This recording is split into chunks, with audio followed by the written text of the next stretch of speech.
Hello मेरे दोस्त। जय हिंद। आज हम हिस्ट्री का अगला पॉइंट पढ़ने के लिए समझने के लिए जा रहे हैं ताम्रपाषाण काल।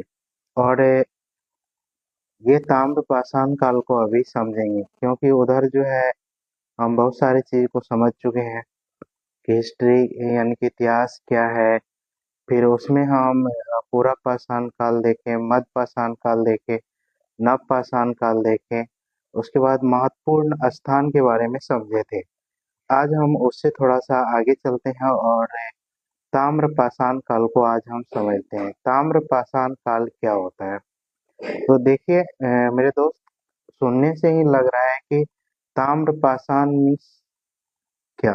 तो ताम्रपाषाण मीन्स होगा जिस काल पीरियड में क्या तांबा की खोज हुई थी उसे हम ताम्रपाषाण काल कहेंगे। जिस कारण औद्योगिकरण शुरू हुआ। औद्योगिकरण मीन्स हो गया कि उद्योग धंधा शुरू हुआ। जब यानी कि तांबा की खोज हुई उसके बाद उद्योग धंधा ये सब यानी कि प्रारंभ हो गया।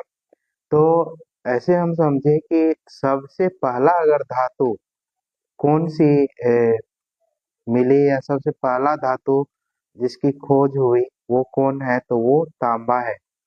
तो इसीलिए ताम्रपाषाण काल को हम औद्योगिकरण के रूप में समझेंगे कि औद्योगिकरण में उसका यूज कैसे किया जाता था। तो चलिए आगे हम फिर और सारी चीज को समझते हैं कि औद्योगिकरण, क्योंकि उद्योग धंधा में कहीं न कहीं तत्व का योगदान महत्वपूर्ण होता है। और उसी आधार पर अगर देखा जाए, सबसे पहले अगर तांबा की खोज हुई तो उनसे बहुत सारे औजार बनाना प्रारंभ कर दिया गया। बट तांबा कुछ नरम धातु होते हैं जिसकी वजह से उसका यूज करने से वो यानी कि कह सकते हैं कि टेढ़ा मेढ़ा हो जाता था। फिर उसमें टीन ये सब मिला करके उसको हार्ड बनाया गया, फिर उसका औजार बनना प्रारंभ हो गया। तो इतना चीज समझना है।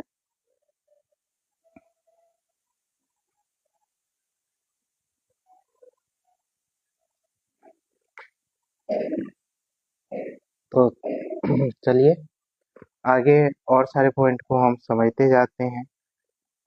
तो सबसे पहले तांबा की खोज हो चुकी थी।